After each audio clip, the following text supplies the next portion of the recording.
Okay. I never talk to patients and families standing up. I always sit down every time I walk into a room. So I figured if we're asking questions, I'm going to do what I usually do and sit. So anyone have any questions they would like to know, like to ask? Sure.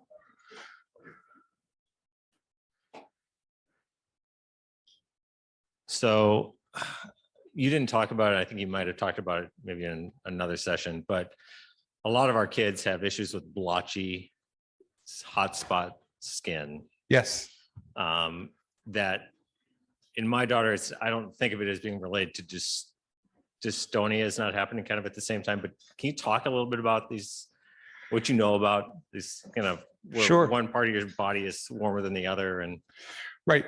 So the little boy in the third video, you saw his sort of really red cheeks when the rest of him was his normal skin tone. So that's called, we call that flushing, right? So flushing is basically the same as blushing, right? Only, in blushing, you usually think of, I've done something embarrassing and I sort of show my cards because my cheeks turn red. When it comes to flushing, it's the same phenomenon, right? Your blood vessels in your skin dilate. So therefore they get red, your skin gets red, and it gets warm to the touch, okay? It can go the other way, okay? You can have it where the skin looks sort of lacy and almost purplish in color. And what's happening there is the nerves and blood vessels under the skin are contracting, and that's why they look sort of blue and purplish, and if you feel it, cool to the touch. And it's all part of that autonomic nervous system regulating blood vessel tone in your skin and in the nerves underneath your skin. Yep. So it's a big part of what we see in folks with autonomic dysfunction, regardless of cause, regardless of condition.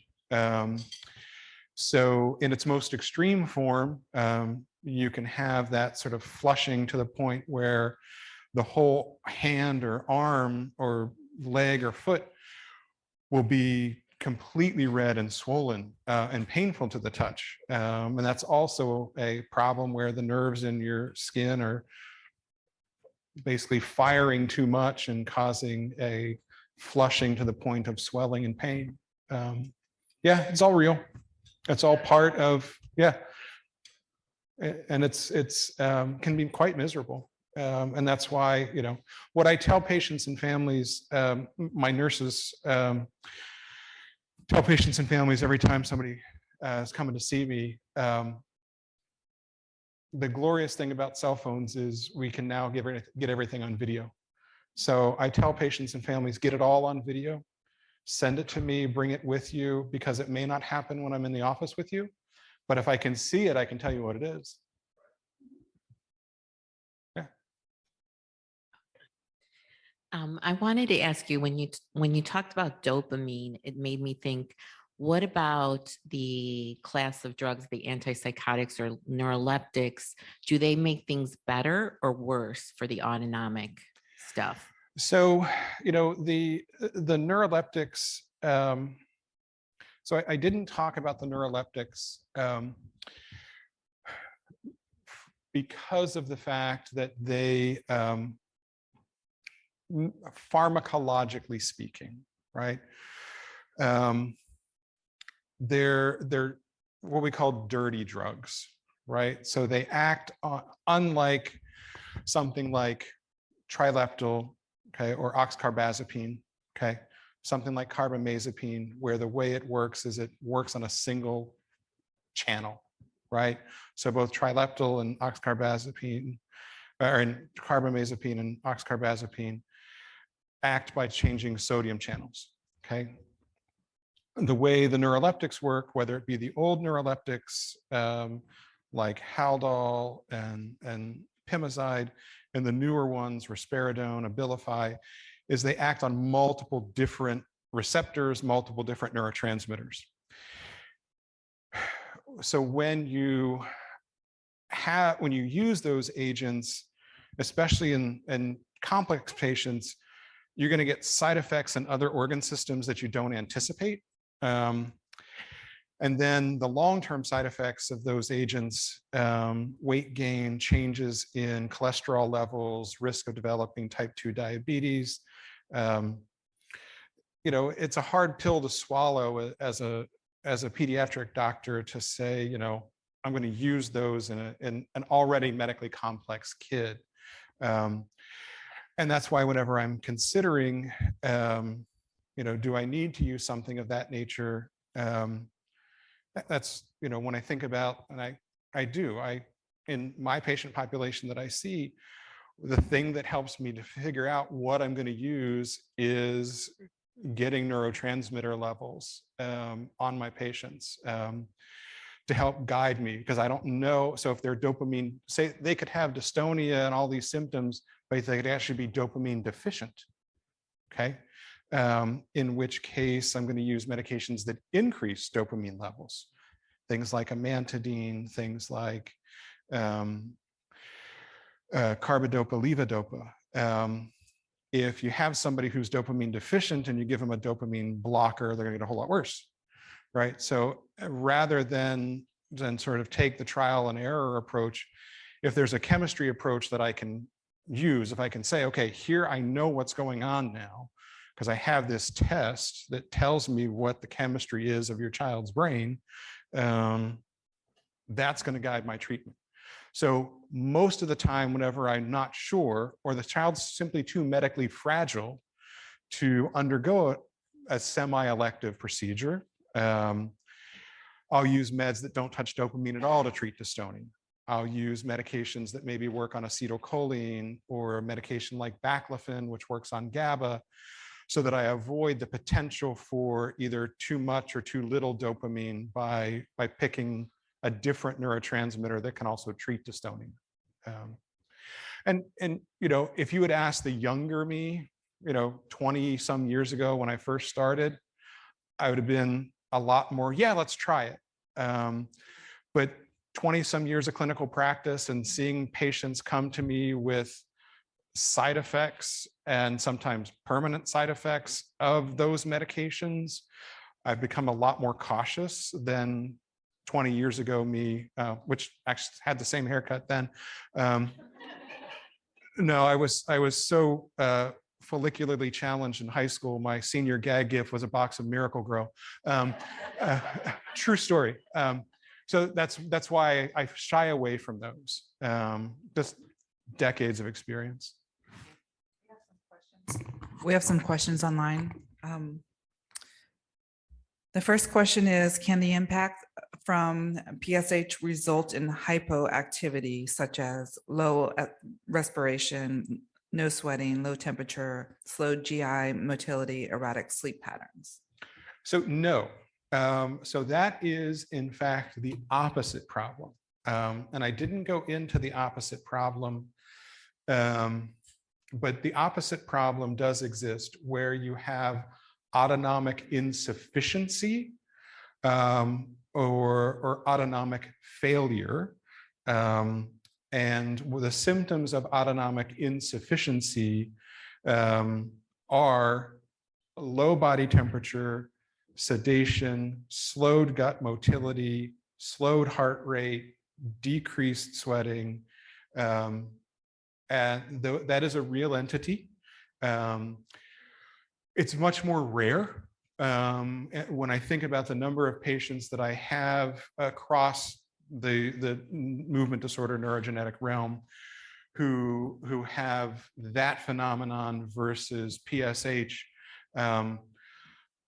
I can probably count on less than two hands the number of patients that I treat who have autonomic insufficiency or autonomic failure. But it is also, like PSH, very under-recognized.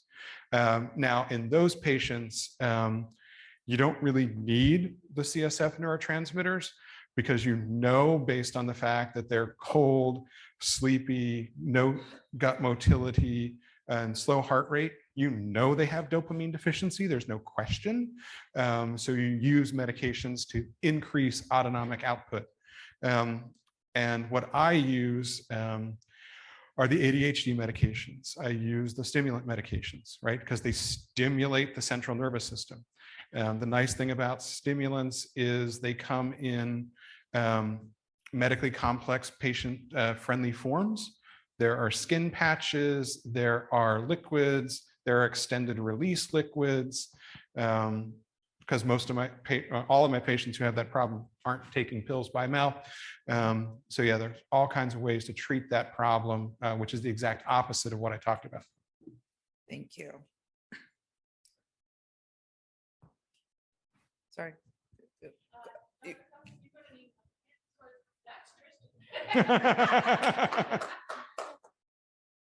We'll talk. Okay, we have some more questions online. Okay, my son had daily episodes as an infant that looked like what you're describing: screaming, red, flush, sweating through his clothes, which would last for hours. These episodes slowly started getting better around 4 months of age and then completely resolved by 7 months of age. Do you have any clues as to why he outgrew them? Of note, he still does show signs of dermatological symptoms such as random polar Raynaud's syndrome. Oh, you can read it. So, Yeah. But no other signs. Have you noticed that they've noticed? That Any is clues? absolutely fascinating. I have never had a patient who had that and outgrew it. That's amazingly awesome. I would love to know more details because I've never seen that happen and would love to know more. So maybe get my email from Keith and we'll communicate, because that opens a whole new way of thinking about things that I'd never conceived of before. Okay, thank you. And it's weird that there are so many Keiths involved in this discussion today, Yes. right? And It's so confusing. well, but even more so, Keith and I, turns out we have the exact same birthday, April 12th. Well, there you go. Okay, another question. Could deep brain stimulation help our kids with neurostromes? So DBS is one of the tools that I use the most in my clinical practice. DBS is FDA approved for the treatment of dystonia in children 7 years of age and older in the United States. Okay. When you use DBS to treat dystonia, regardless of cause, if you improve the dystonia, you do see improvements in other symptoms and other systems. Okay, so the basal ganglia are, the simplified diagram that I showed is the way to think about it at its most basic form. But the basal ganglia have multiple channels of processing that run parallel to each other. So in addition to the motor channel that we talked about, there's a sensory channel, there's a cognitive channel, and there's an emotional channel that run through the basal ganglia. So almost everyone who has dystonia has some other thing along with it: obsessive compulsive disorder, anxiety, things of that nature. We know that if we treat the dystonia using DBS, things that patient also has calmed down. Okay. I'm not aware of anybody who has done DBS or even conceived of DBS for PSH or anything like PSH, because no one's ever asked the question before of could it work. The biggest thing you'd have to know, which we don't know, is within the brain, where does it come from, right? Does it really come from the hypothalamus like we think it does? Or does it come from somewhere else and the hypothalamus just gets blamed because it's where all the nerve cells live? Yep. Thank you. Do we have any more questions? We have more questions online, but let's take some from the live audience. Hi. Hi. My son has had what we've been calling episodes for 6 or 7 years, probably 6 to 10 times a day, each time lasting for at least half an hour, of the skin color changes, the excessive sweating, the odd posturing, particularly centered around from his hips down. This has led to extreme self-harm, where he's had to be in a helmet, full face cage, that sort of thing.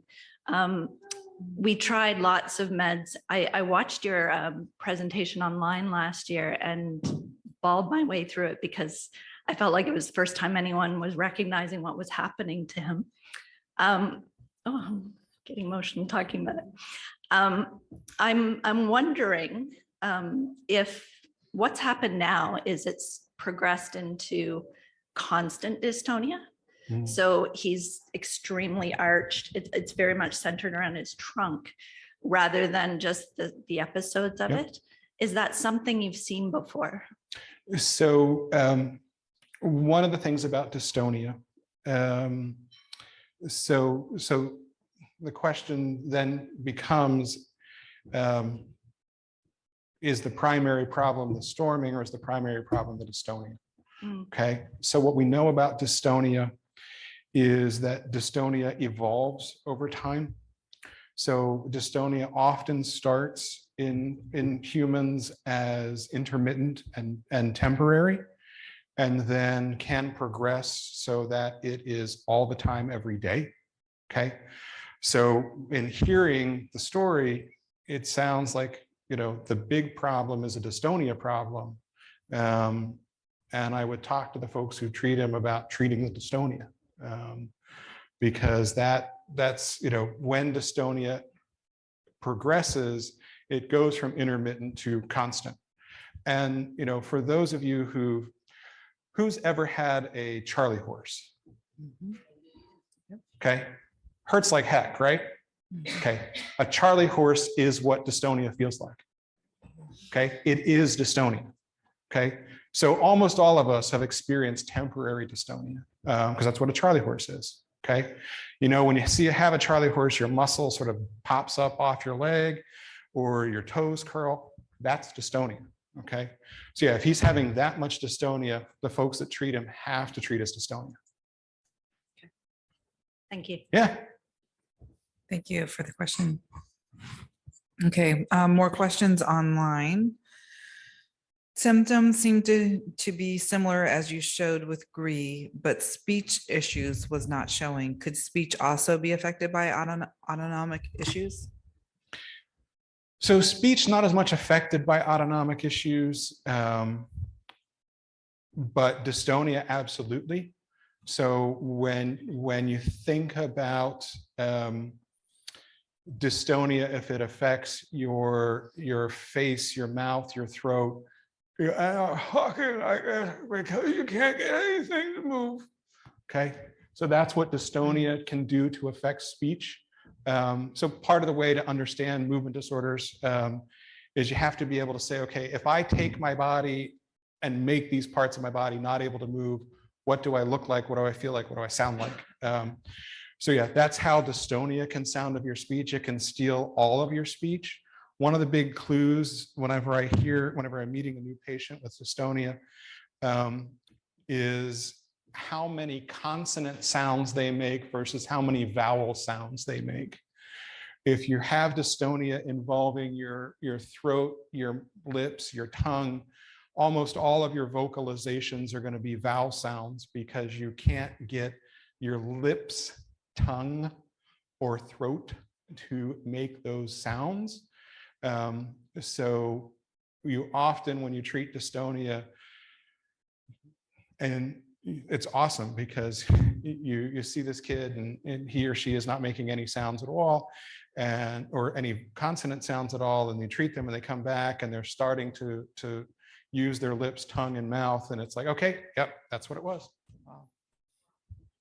I never heard that question about the vowel versus consonant. So it's an interesting thing to, I couldn't answer that now, but now I'm going to have to pay attention. Is there a typical age for onset of PSH, and can it manifest later in childhood? Oh, it can show up at any point, anytime. And you know, one of the things that's the most humbling about taking care of patients with neurogenetic conditions is you have to, as a physician, constantly be open-minded to the fact of what could this be that it wasn't there before and it's there now. There's no timetable for any of this, because as I talked about, you know, for all of the great science that's been done, the science related to the stuff we're talking about hasn't been done.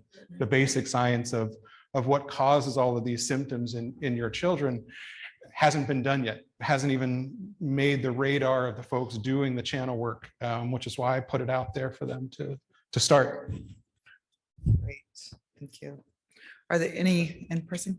Go ahead. Hi, this is sort of anecdotal. I hope it's on topic. Yeah. My son Nathan has a GRIN2A disorder. He has seizures daily.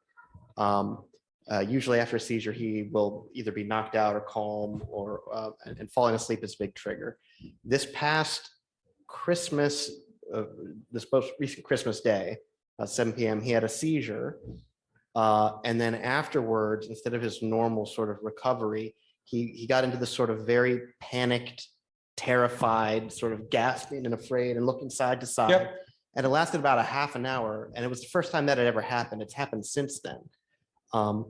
When that happened, we were very worried. We ended up giving him his rescue med, which is a Valium, that we're supposed to give him if he had seizures longer than 5 minutes, which we hadn't given him in 2 years. And we took him to the hospital. They said he was fine, sent us home. Afterwards, he didn't have any seizures for 4 days after that incident, which was extraordinary for him. He normally has multiple seizures every single day. Okay. It was just very weird. I wanted to ask if you have any input or ideas about what happened there. He has since had these sort of panics as well, but we haven't had a repeat of that same experience. And to clarify, the further episodes of sort of panic symptoms, has that also been after other seizures, or has it been separated? I think usually after other seizures. Yeah. So, you know, when we think about the basic neurology of seizure, the basic neurology of seizure is high voltage synchronized electrical activity that disrupts normal brain activity. Okay. After a seizure, you think about, as you described, sort of most folks get sort of calm, relaxed because the brain is stunned. Okay. It is not unheard of to have things the opposite way, where sort of after a seizure, agitated, scared, sort of all the autonomic stuff. I have one young man who he's now 22, 23. I met him when he was a high school sophomore, junior. He came to me after having seen somebody else in our group for episodes where he became acutely panicked and felt that he needed to run. Okay. And somebody had thought he had panic attacks. Somebody else thought he may have Tourette, and this was a complex motor tic. And it turned out he was actually having seizures. And the panic sensation was coming because of his seizures. Proved that with EEG, put him on seizure meds, no more panicked running episodes. So yeah, it's not unheard of in epilepsy to have sort of post-seizure panic, autonomic output surges. Yeah. Do you have any ideas about this 4 days without this period that was abnormal after this, the first time this happened, with no seizures whatsoever. And should we be regularly giving him Valium? I mean, I don't want to do that, but what do you think that was the cause of that, or any ideas at all? So, after having that and sort of 4 days after no seizures, I, as a non-epileptologist, I don't know. Yeah. That the nice thing about getting old is you feel more comfortable saying, I don't know. Of course. 20 years ago, I would have tried to make up an explanation, but I truly have no idea. Well, thank you very much. Yeah. Ted, was that the only instance that you gave Valium, or were there Yes, more? we have not given him the Valium since then. We actually have used clonazepam a few times. That's sort of our lesser rescue med that we give him when he sometimes has ticking. A leg will just start going and not stop, but he seemed otherwise fine. We were prescribed clonazepam for those instances that we sort of grind up and sort of just put in his mouth. So we've Yeah. used that a few So that- times. okay. But we have not used the Valium. Okay. Thank you. Thank you for the question. We have a lot of questions online that actually come in. Can the neurotransmitter levels fluctuate throughout the day where you possibly wouldn't get an accurate reading of the overall picture of neurotransmitter levels? If so, how would you account for that?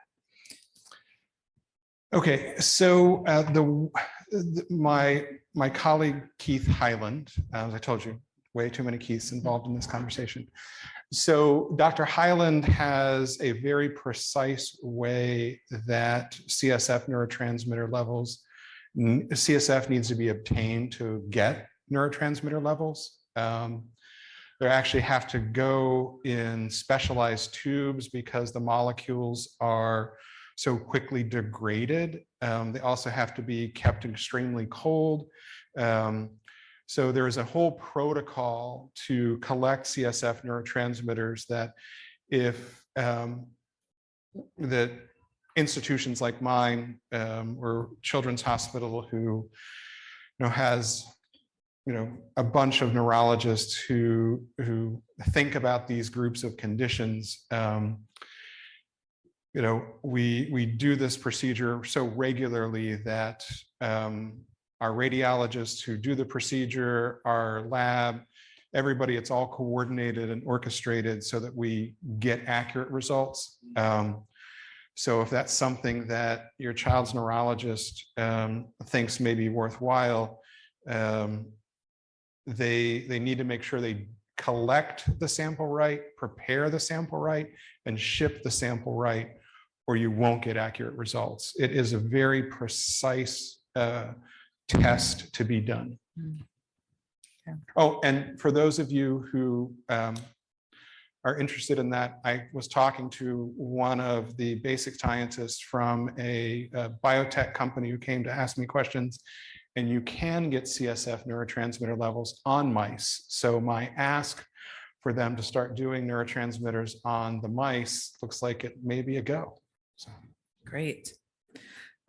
This is probably a question on a lot of our minds is who can diagnose kids with PSH? A neurologist, a PCP, sleep doctor? How do we educate healthcare professionals about this? And after being told so many times that this is all behavioral or reflux. Okay. We'll take the first question, who can diagnose it? Anybody who's willing to sit down and listen. And that's the big struggle. So I know neurologists who will say, that's not a thing. I don't believe that's a thing. I literally have a patient that doesn't have a GRICon condition, has another neurogenetic condition, but they were told by their neurologist, PSH isn't a thing because I don't believe in it. That's not what your kid has. Okay. So that's why I do talks like this. This is why I go to when folks ask me to talk about this topic, because I'm trying to educate the medical and scientific community on the fact that A, it's real, B, especially in this group of conditions. There's a whole lot of anatomy and chemistry as to why. So any neurologist who will listen. The other group of specialists who know this condition very, very, very well and will often make a diagnosis if a neurologist isn't involved, or if you don't have a neurologist, is a physiatrist, so physical medicine and rehabilitation doctors. So PM&R doctors, both adult and pediatric, see this phenomenon frequently because they see it in kids after brain injury. It's also, there's a similar phenomenon called autonomic dysreflexia, which occurs after spinal cord lesion. It's the same thing as PSH basically, but it's at whatever level you've had your spinal cord injury and down. And it has the same triggers in terms of bowel, bladder pain. So physiatrists, either adult or pediatric physiatrists, are also experts, and probably more expert than most neurologists because they see it a whole lot more. But what I tell, I've had many of you come up and say, I showed your talk that you gave before and took the videos of what my child was doing, and they finally diagnosed me and finally treated.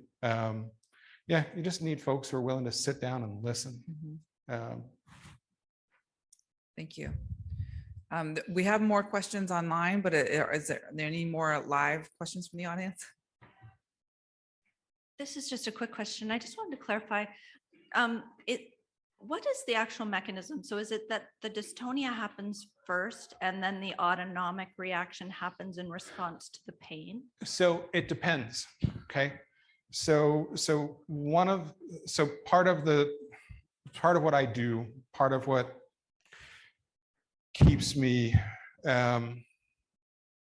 intellectually honest is every time I walk into a room, I let the patient and family tell me what's happening, and I ask questions. I never go into a room saying, this patient's going to have this patient's going to have that. Okay. So my mentor, who was a giant in the field of child neurology, a physician named Michael Painter. Mike was an expert diagnostic doctor. He practiced before tests were a thing, right? And Mike told all of us, neurology is about history. If you don't know what a patient has by the time you're done taking their history, you need more history, right? So a good neurologist is someone who is going to sit and listen until you tell your entire story and then say, I think I know what it is. Let me ask some more questions. Someone who walks in and says, oh, yeah, this is what you got going on. No, find somebody else.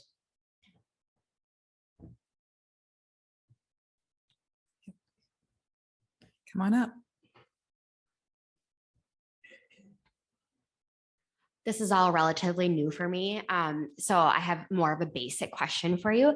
But one of the questions I always have, and then some of my friends have, just back to the basics as far as talking about the sleep-wake cycles that we have, a lot of these kiddos have issues with.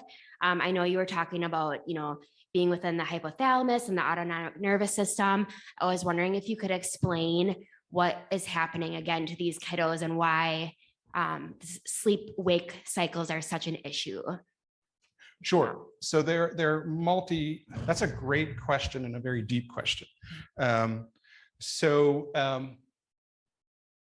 If you look at the basic neurology of sleep, there are two systems that are at the most core simple for regulating sleep and wake.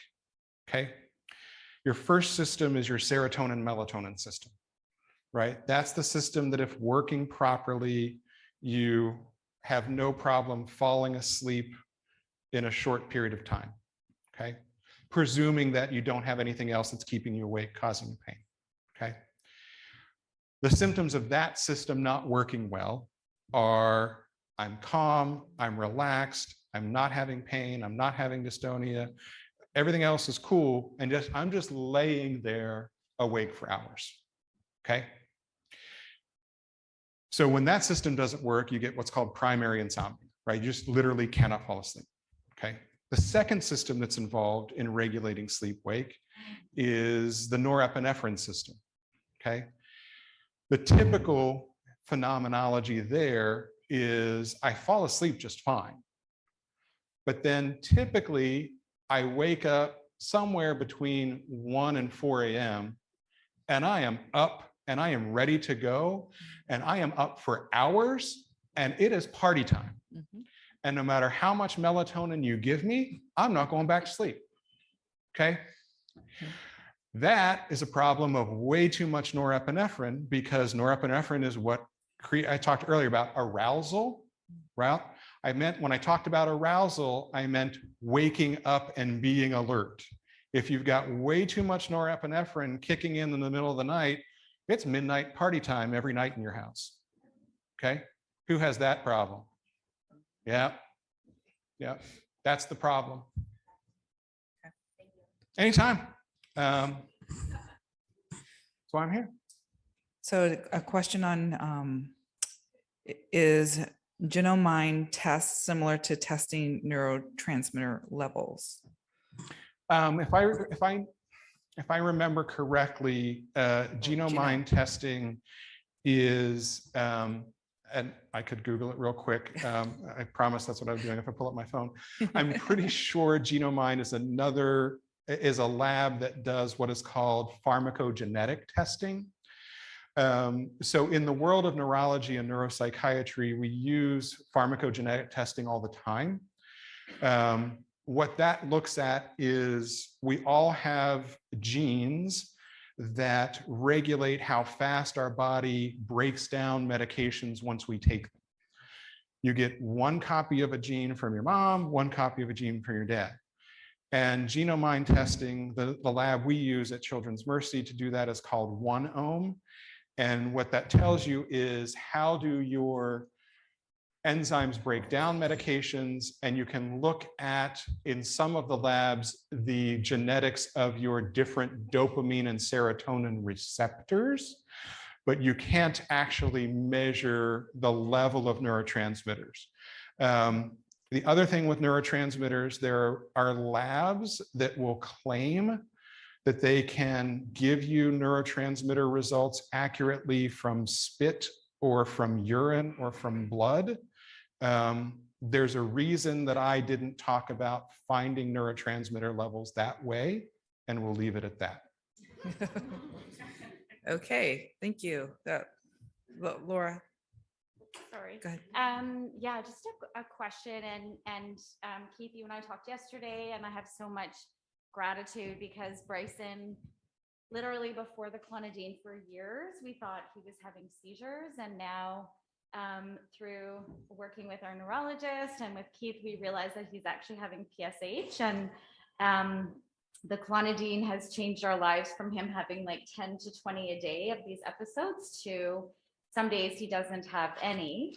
So it's kind of it feels like a miracle for us in our lives, and he's now starting to learn, which is a really interesting development as well. But one of my questions to you is, he still does have some of these episodes, and even prior, what would happen is there would be some kind of trigger, and some days noise was the biggest trigger, and other days heat, and the episode would start, and sometimes they would be 5 minutes, and sometimes they would be half an hour, and for him it was very violent, like kicking, rolling, biting, trying to kick us, but then there was like a shut off. So all of a sudden, like he would go from that to like, it would just stop. Yep. And he'd sit up and he'd kind of look at us and smile, like this huge grin. And I'm like, hey buddy, like what's going on? And he kind of looks at me like, what are you looking at me like that for? I wasn't just kicking you and hitting you. So I guess my question is, what is that instant like shut off? Yeah. And why? And then is there anything that we could do? Because you mentioned like once it starts, you kind of have to let it play out. But is there anything we could do knowing there's that shut off, like what's happening in that moment? Right. So the shut-off phenomenon of these, because some people have exactly that. They'll go from doing this to be just fine like that. And then other times it'll happen where it sort of builds up slowly, plateaus, and then dies down slowly. When you have it where it's just on, off, like a switch, right?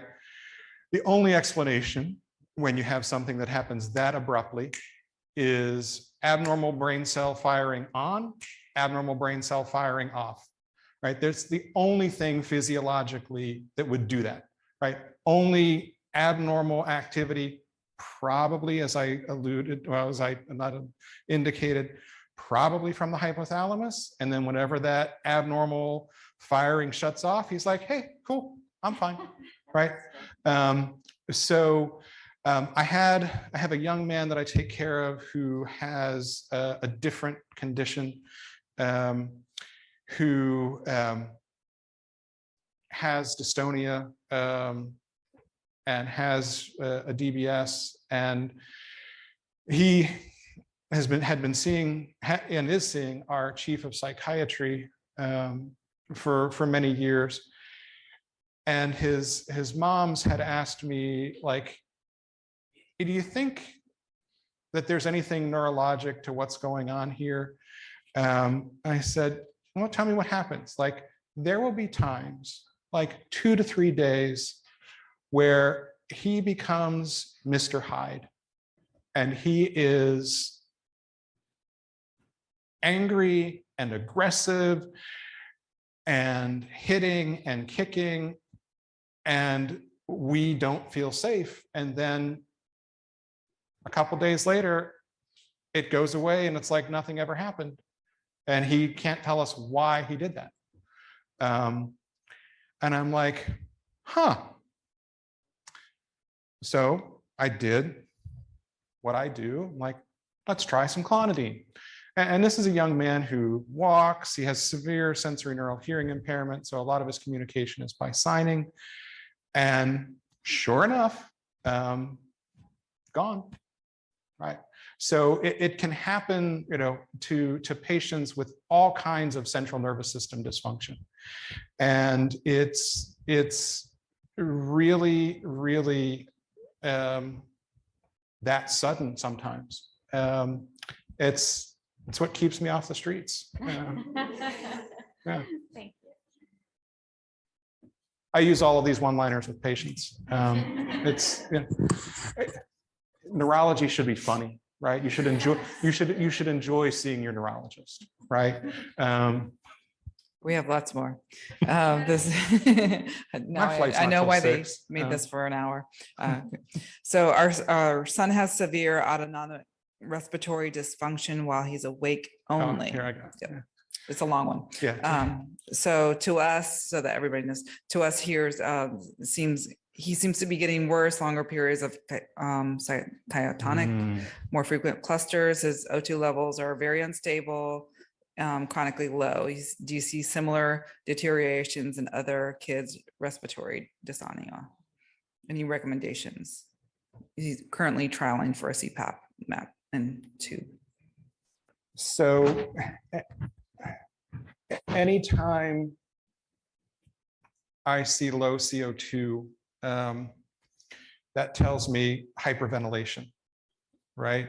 So something is causing pretty significant hyperventilation if CO2 is chronically low. Now, the other possibility is that it could be a medication side effect. Can we put that question back up? There are a number of medications that we use in the neurology world that their chemistry is such that they change acid-base balance in the body. They make your blood more acidic.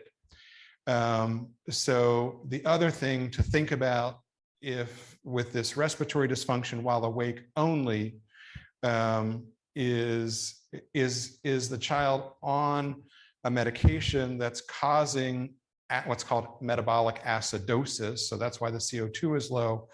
And what's happening while awake is a symptom of a medication side effect. So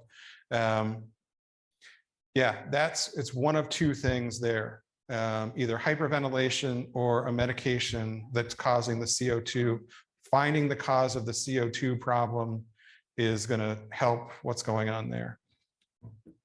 Great, thank you. Next question online. My child's neurologist wants to put him on gabapentin to help with frequent nighttime wakenings. Is that a medication that you would recommend, or is there something better you would recommend for poor sleep?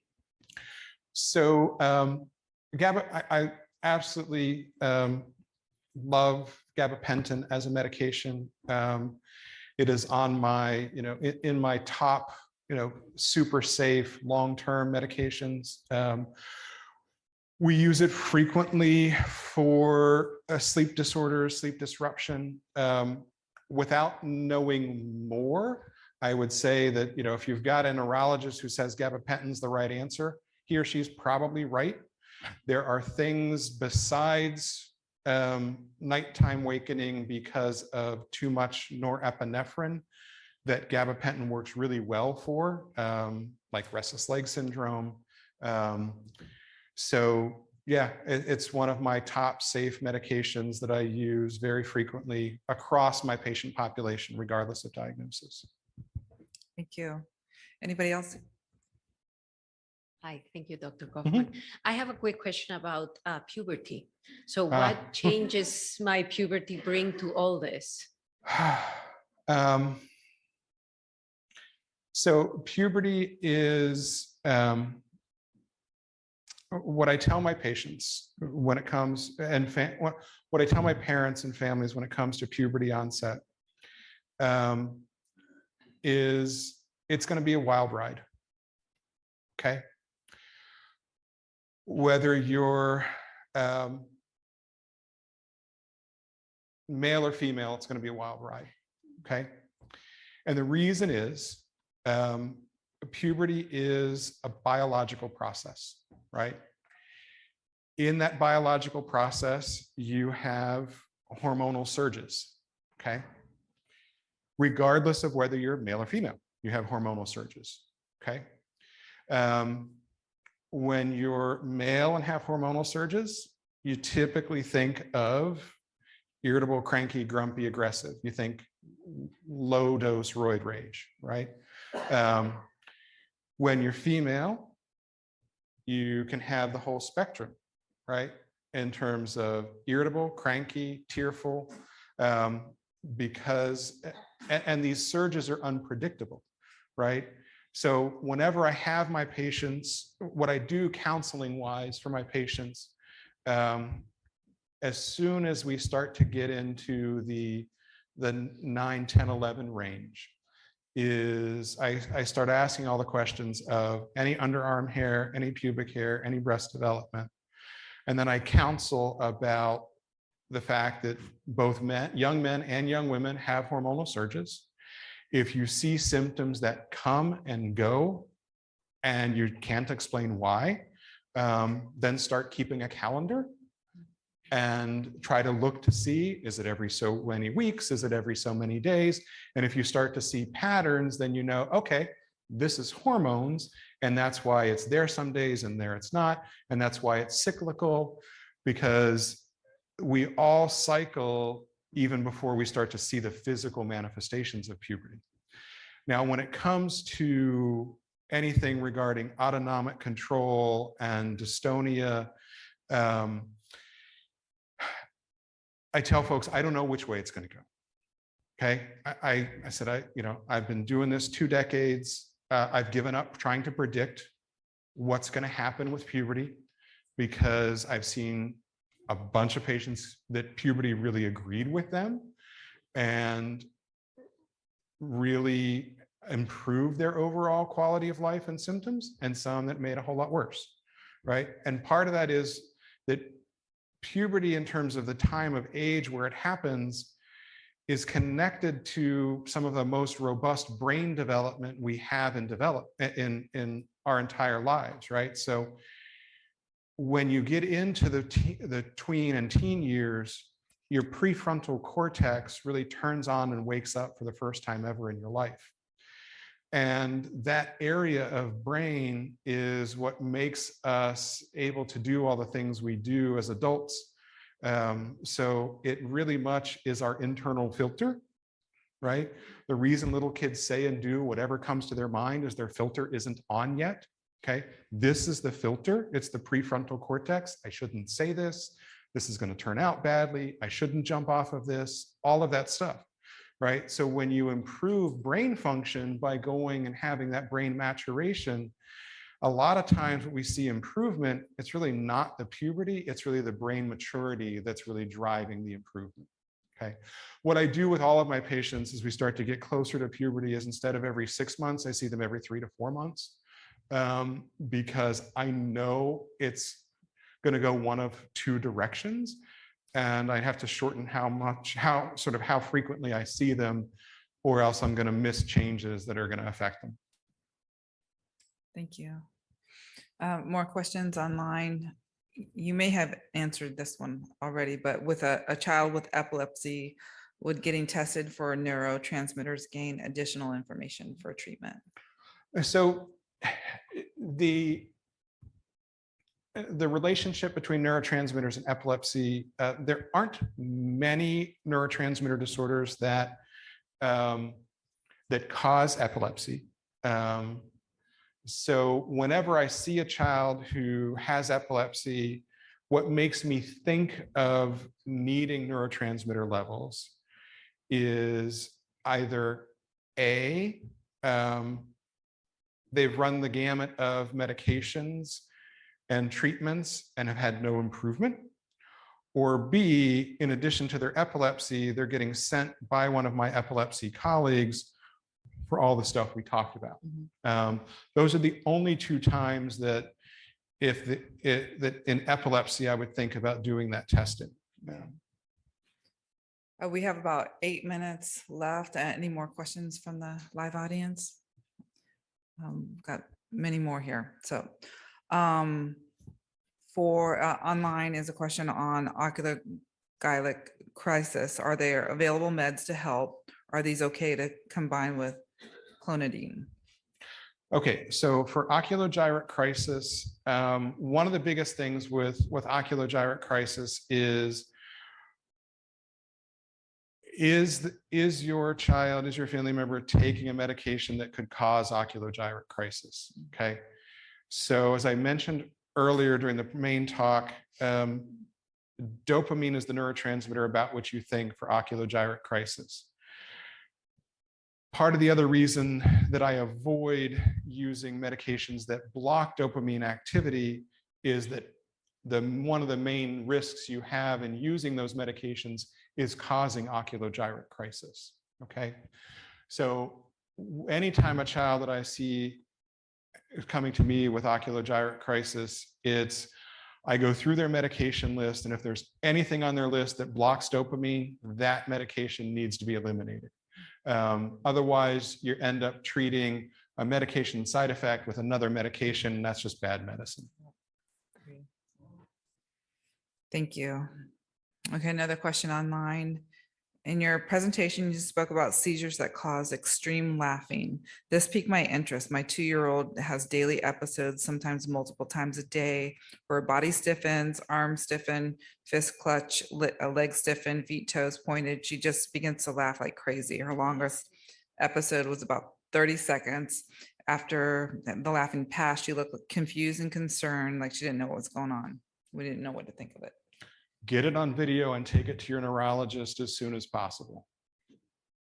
That is something that any neurologist is going to look at that and be able to say, yes, I'm concerned. No, I'm not.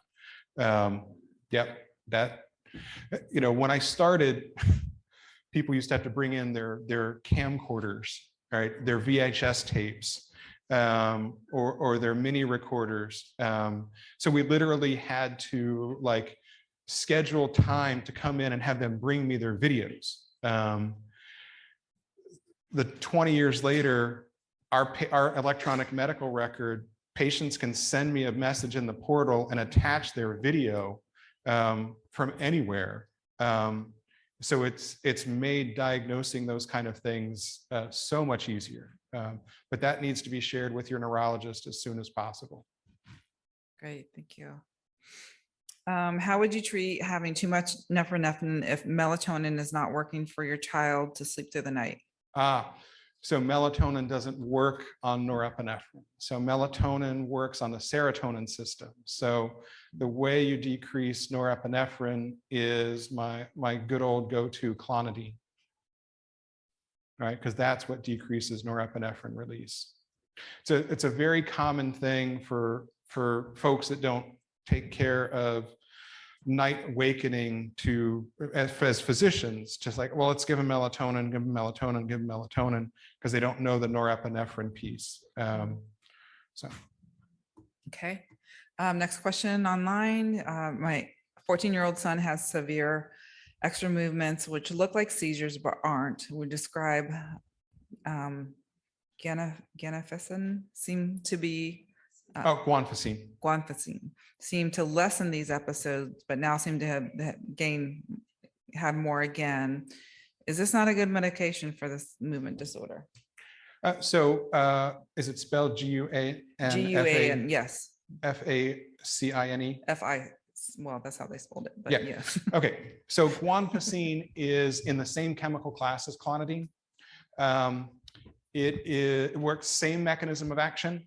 It's a little less potent because it only acts on one type of alpha-2 receptors. So oftentimes, and I think you said 14, that's one of those situations where if it had been working well and it's not, especially in a 14-year-old, my first question to patients and families with that history is, how much has he grown since I saw him last, and what does he weigh now compared to what he weighed when I saw him last? We probably just need a dose increase. But yeah, same chemistry and same level of safety as clonidine, just less sedating. Clonidine can be more sedating than guanfacine because it's less selective. Great, thank you. One more question online. Is it possible for someone with dystonia to also have epilepsy? Oh, yes, 100%. So there, I co-manage, I can't even tell you how many patients. So we have 6 or 7 epilepsy physicians at my institution, 2 movement disorder doctors. And I can't even tell you how many patients my epilepsy partners send to see me to manage their dystonia. Yeah, the 2 are not mutually exclusive. And some of the genes that cause epilepsy also cause dystonia and vice versa. Thank you. Any more questions from the audience? We've got 2 minutes. This is your time. Go ahead. Sorry, just extending what you Yeah. said. How would you be able to differentiate between dystonia and epilepsy? Without an EEG, yes. Without an EEG, it's, so what does dystonia look like, right? So the big thing with most patients with dystonia, okay, is the things you see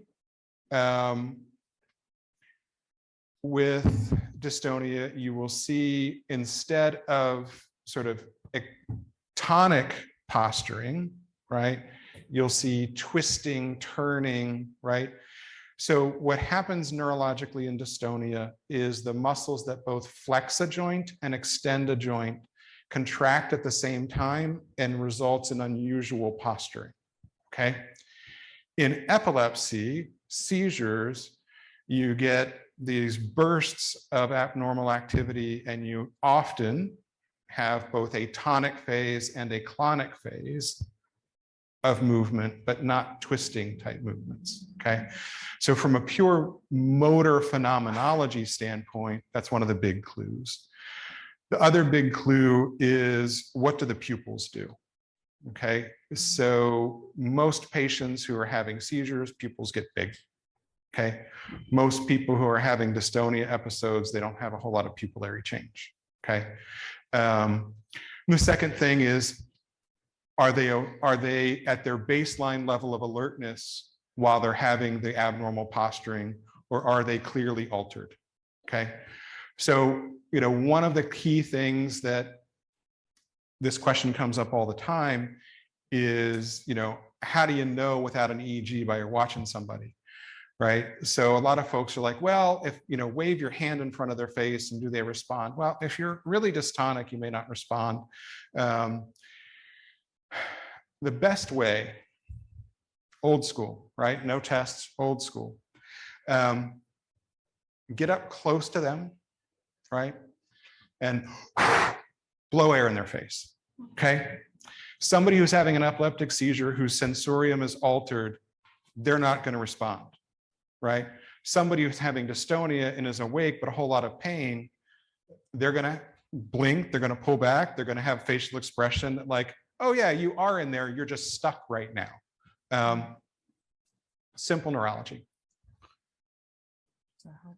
Don't spray water in their face, okay? They're not cats, they're people. Okay.